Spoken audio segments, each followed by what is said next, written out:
Retrouvez Business 365 avec Groupe Pasteur Mutualité, assureur engagé en faveur du sport santé.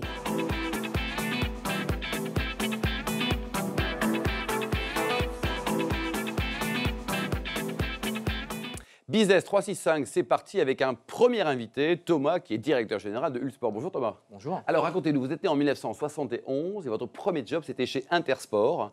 Et après avoir été 2 fois stagiaire, ils vous ont dit ok, on t'embauche, mais il faut répondre à 3 conditions. C'était lesquelles? Alors, il fallait être majeur de promo, parce que j'étais dans une école de commerce à l'époque.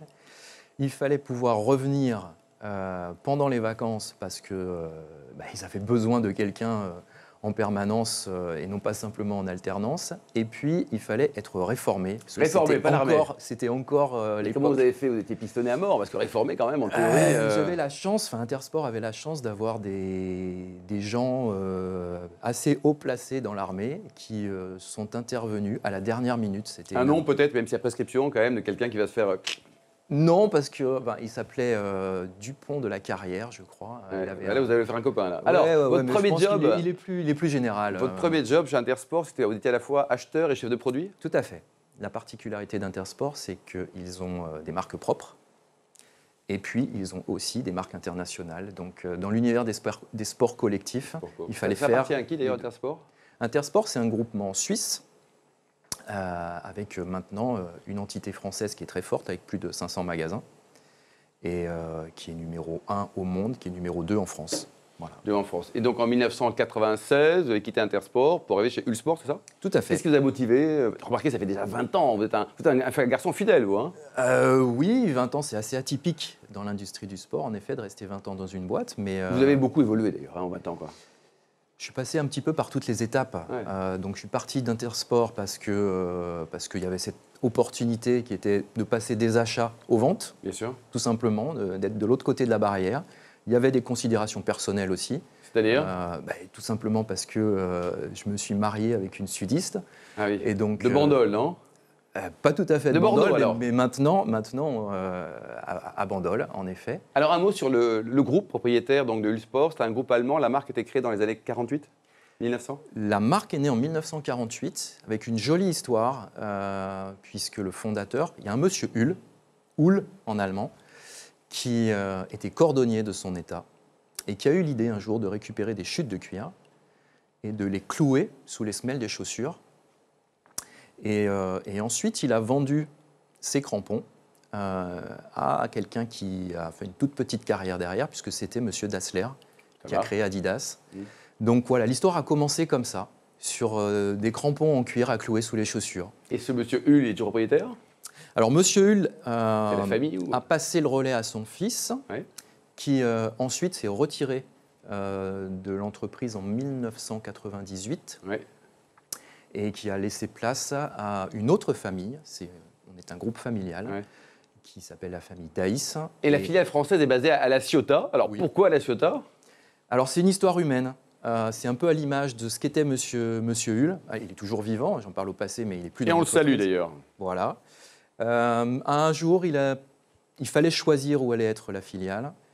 Légitimement, étant une boîte allemande, on aurait pu se dire Strasbourg ou Paris, parce que pour des raisons évidentes de centralisation. Et puis M. Hull, qui était profondément humain, a dit à mon prédécesseur, toi, pour faire du bon travail, où est-ce que tu veux être?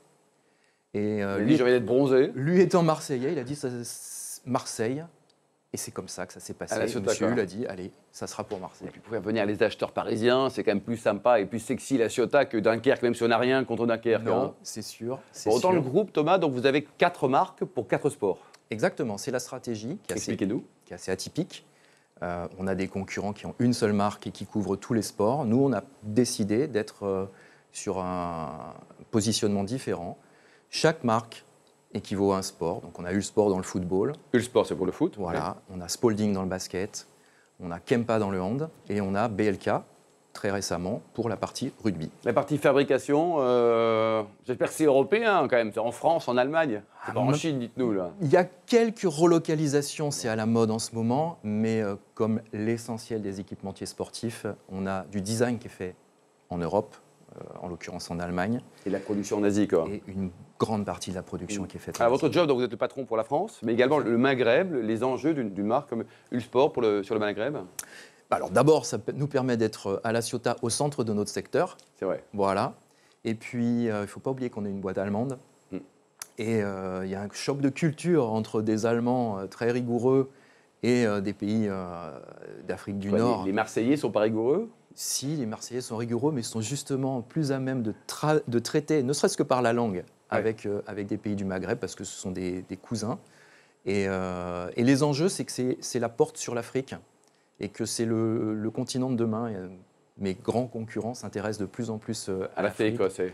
Il y a une Coupe d'Afrique des Nations qui est de plus en plus performante. Il y a beaucoup de joueurs africains qui viennent jouer en Europe. Donc ça vaut le coup d'y être maintenant. Et voilà. Et puis c'est une population qui est majoritairement jeune.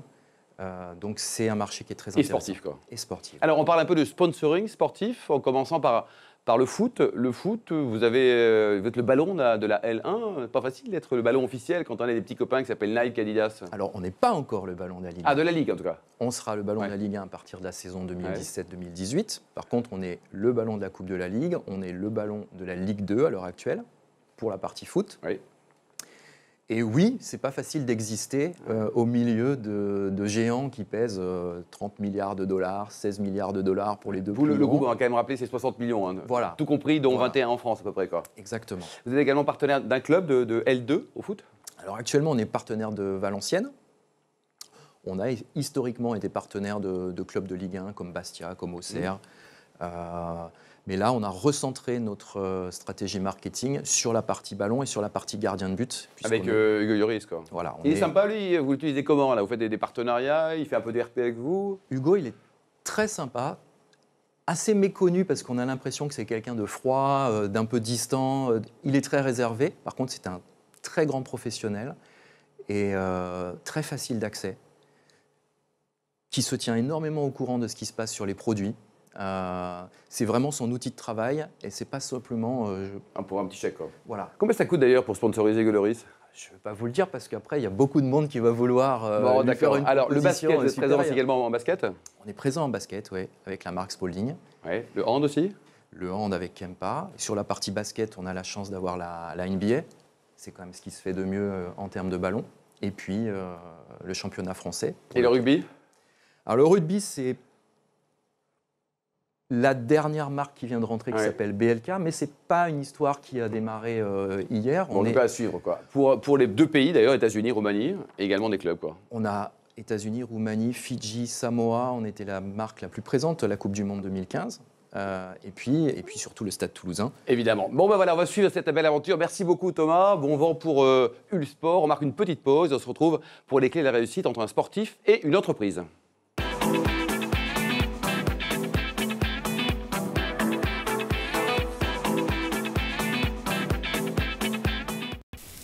Business 365 vous a été présenté par Groupe Pasteur Mutualité.